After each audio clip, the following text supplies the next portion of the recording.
welcome back to BT. Romana's here from Money Sense. We're talking tax time. We're talking about tax tips for British Columbians. Welcome back to BT. It's good to be here. So let's start with a pretty basic one. File on time. You have to file on time. And you hear this every year.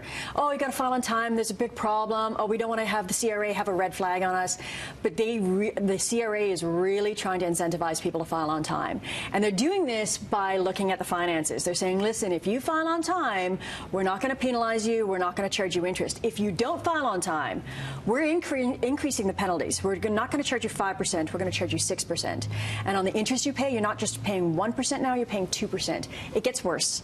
If you file 2 years in a row late, so you filed your 2016 income tax late, then for whatever reason you're late this year for the 2017 taxes, those costs double. You're paying 12% and 4%. Exactly. That's actually really big news. It's huge news. And that's the biggest change in any income tax across Canada and BC. You really need to file on time. Even if you think you're going to make some changes, file on time and then go back and request an amendment. But file on time, particularly if you think you owe any tax to the government.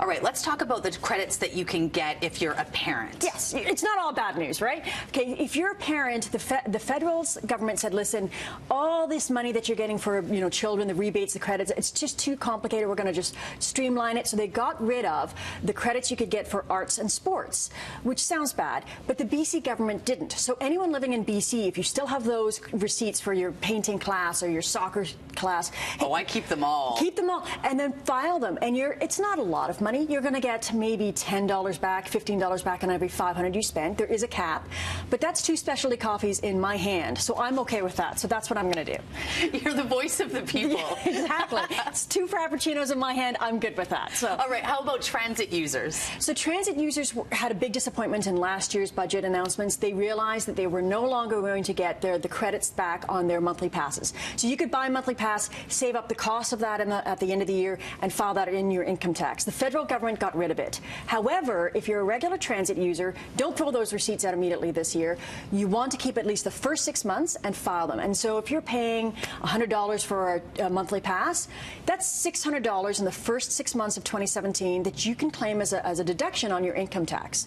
So it's only for the first 6 months of the 2017 year public transit users can claim that cost. I can just imagine our BT viewers grabbing their pen and paper. Okay, wait a minute. Okay, got it. Some really great takeaways here. I know this is going to really crack it open, but what about medical expenses? Yeah, there's some great things happening. If you actually claim or qualify for the disability tax credit, or you have a dependent that does, you can now take that credit and apply it to certified nurse practitioners, and that's a big thing. Those are medical professionals that know their business and are often quite a bit cheaper than medical doctors.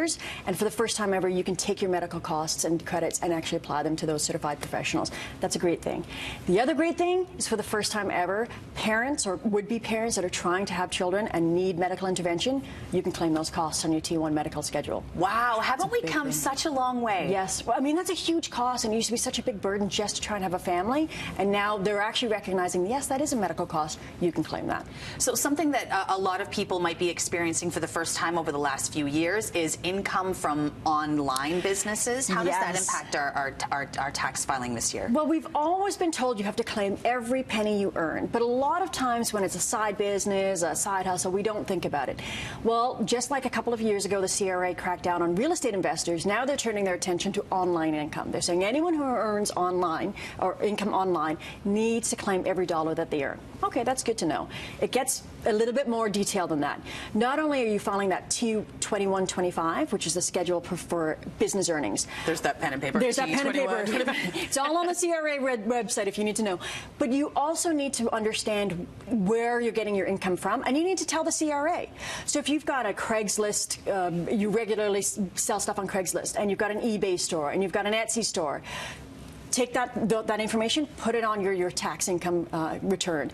The CRA wants to know where you're earning your income, not just that you're earning income. And pay attention to your tax deductions. They are now getting far more savvy and intelligent about what deductions really are deductions for those online businesses.